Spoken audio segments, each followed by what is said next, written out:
시기적으로 지금은 좋지 않다. 목동 10단지 재건축 예정인 아파트 잡아야 되냐? 아니다, 반대다. 엄청난 고점에 매수할 가능성이 매우 높을 겁니다. 부동산 고민 문자로 자세하게 보내주시면 추첨을 통해서 여러분들에게 월수금 정확한 해답으로 찾아뵙도록 하겠습니다. 뒷번호 6565님께서 보내주신 부동산 고민입니다. 대표님, 저는 복날 음식을 안 먹어도 됩니다. 열정 강의가 저에겐 몸보신이 됩니다. 항상 기대가 됩니다. 내년에 막내가 입학하는데 당사는 학군이 약해서 목동 10단지 46평 21억 매물을 보고 있습니다. 대출 한 5억을 받아서 재건축도 기대하고 갈아탈까요? 저희 집은 당산 레미안 4차 33평 대출은 없습니다 라고 보내주셨습니다. 전문가님 답변 부탁드리겠습니다. 네, 일단 답변부터 드리도록 하겠습니다. 저는 매수, 갈아타기 반대 의견을 드리고 싶습니다. 이렇게 재건축이 예정인 목동 신시가지 같은 아파트, 그것도 중대형, 대형 평형대로 지금 접근하고 매수에 임하신다면 거의 고점에 매수할 가능성이 매우 높을 겁니다.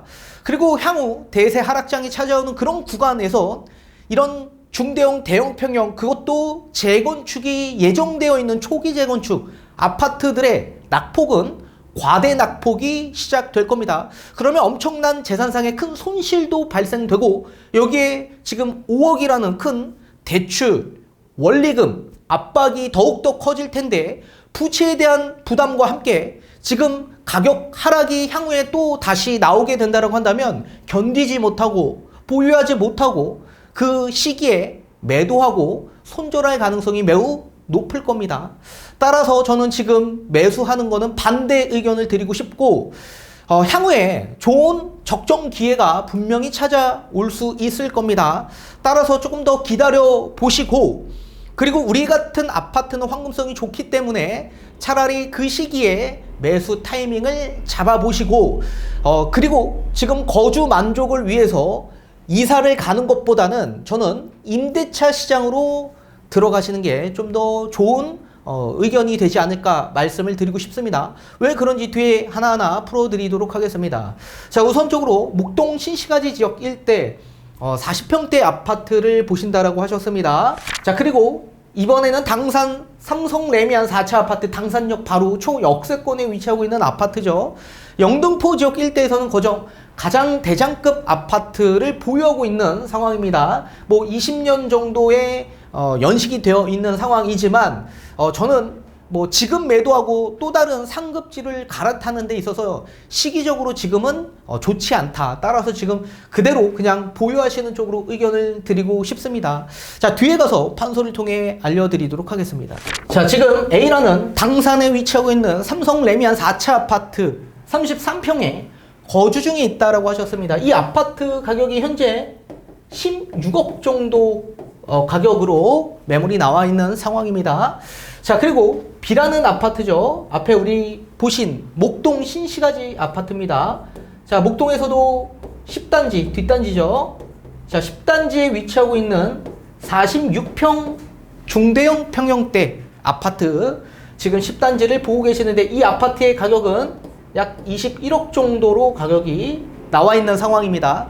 자, 지금 우리 A라는 아파트에서 B라는 아파트로 갈아타기를 계획하고 싶다라고 말씀을 해주셨습니다. 뭐 자녀 교육 때문에 갈아타기를 계획하시는 것으로 보여집니다.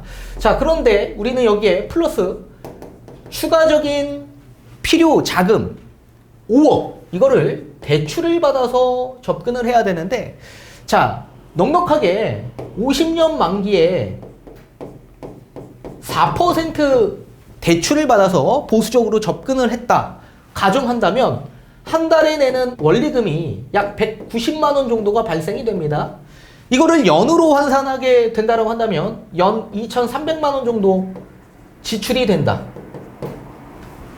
자, 부채에 대한 부담을 안고 지금 우리는 중대형 평형대 목동 10단지 재건축 예정인 아파트 잡아야 되냐? 아니다, 반대다. 자, 그 이유가 있습니다. 만약에 지금 우리가 재건축 단지 이런 중대형 평형대 잡는다면 고점에 매수할 가능성이 매우 높기 때문에 그렇습니다. 자, 지금 집값 하락에 있어서 중대형, 대형이라고 지칭하도록 하겠습니다. 이런 대형 평형대는 낙폭이 거의 없었다. 자, 가장 대장급 지역 일대인 강남 핵심 지역 일대 40평대 그 이상 중대형 대형 평형대를 보시게 된다라고 한다면 낙폭이 거의 아예 없었습니다. 자, 낙폭이 없었던 이유는 가장 중요한 담보대출에 대한 비중, 거기에 따른 부담이 거의 없었죠. 15억이 초과되는 아파트 2019년 12월 16일 이후부터는 대출이 나오지 않았다. 따라서 2019년 12월 16일 이후에 집을 취득하셨던 분들은 전액 현금으로 취득하신 분들이 대다수였다. 또 여기에 그 이전에 취득하셨던 분들은 거의 저가 매수하셨던 분들이기 때문에 매도를 계획하는 그런 분들은 많이 없었을 겁니다. 특히 1주택자 40평대 이상의 평형대는 거의 실거주 목적의 평형대로 구성되어 있습니다. 따라서 현금 여력이 되시는 분들이 저가 매수하셨던 분들, 그런 분들이 대출을 받아서 들어가셨던 분들도 분명히 있었을 텐데 그런 분들도 현금 여력이 되시는 분들이기 때문에 이자가 조금 높아진다라고 하더라도 매도를 계획하실 분들은 거의 없으셨을 겁니다.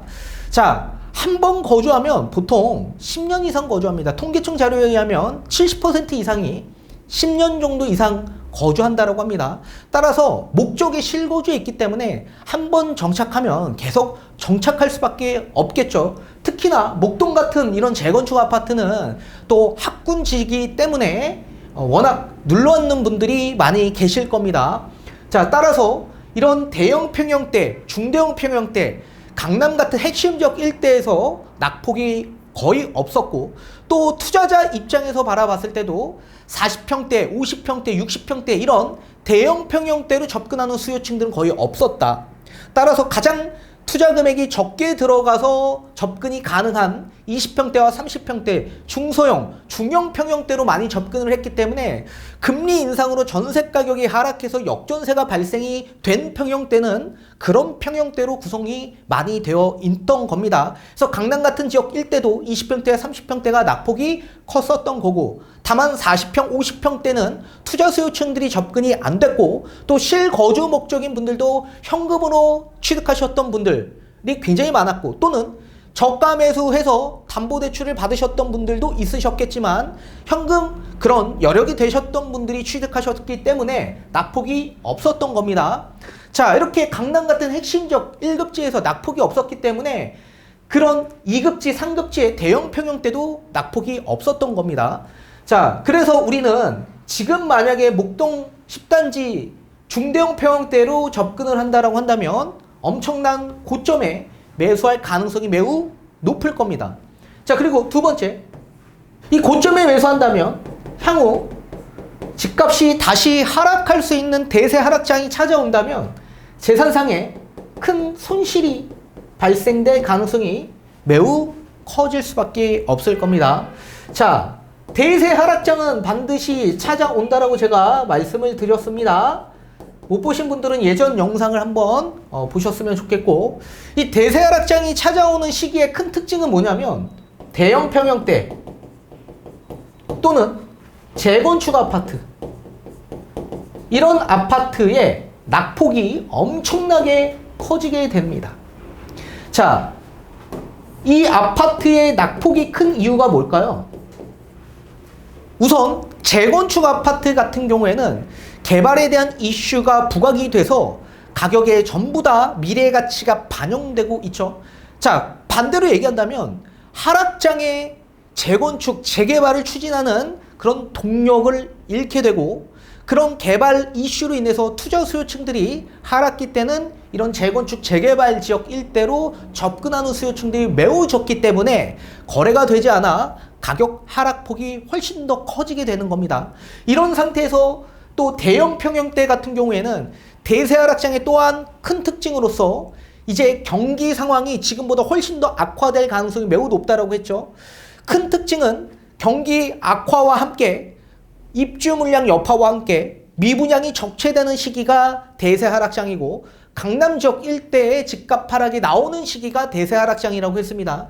자, 강남 지역 핵심 지역 일대도 가격이 하락하는데 그보다 하급 지역 일대에 있는 아파트들은 가격이 버틸 수 있을까요? 당연히 낙폭이 더욱더 커질 수밖에 없겠죠. 자, 지금은 인플레이션에 대한 여러 고려사항들이 있을 수 있습니다. 다만 이제 멀지 않는 시기에는 인플레이션이 아니라 디플레이션 위기로 봉착될 가능성이 매우 높을 겁니다. 자, 인플레이션은 뭡니까? 1,000원짜리가 1,100원이 되면 1,200원이 될 가능성이 높기 때문에 1,100원에 빨리 매수하는 경향이 있습니다. 자, 그러다 보니까 소비 인플레가 발생이 돼서 물가 압력이 훨씬 더 높아질 수밖에 없는 그런 시기가 인플레이션 구간 시기입니다. 자, 그런데 디플레이션으로 넘어가는 시기에서는 1,000원짜리가 만약에 900원이 되면 800원이 될까봐 900원에 매수하지 않고 매수를 꺼려하고 기다립니다. 따라서 소비가 확 침체되고 위축이 되고 그리고 경색이 되는 그런 시기를 디플레이션 구간 시기라고 합니다. 자, 따라서 지금 우리가 향후 지금은 인플레이션 구간에 있지만 물가는 앞으로 계속 둔화되고 있고 이 물가가 정점에 찍고 내려오고 있는 구간에서 지금 경기 상황, 이 전 세계의 경기 상황이 악화된다라고 한다면 소비는 더더욱더 위축되고 소비를 안 할 가능성이 매우 높겠죠. 여기 입주 물량까지 겹쳐진다라고 한다면 미분양은 계속 적체될 가능성이 매우 높을 겁니다. 그런 시기에서는 몸짓을 줄이고자 하는 큰 특성을 가지고 있습니다.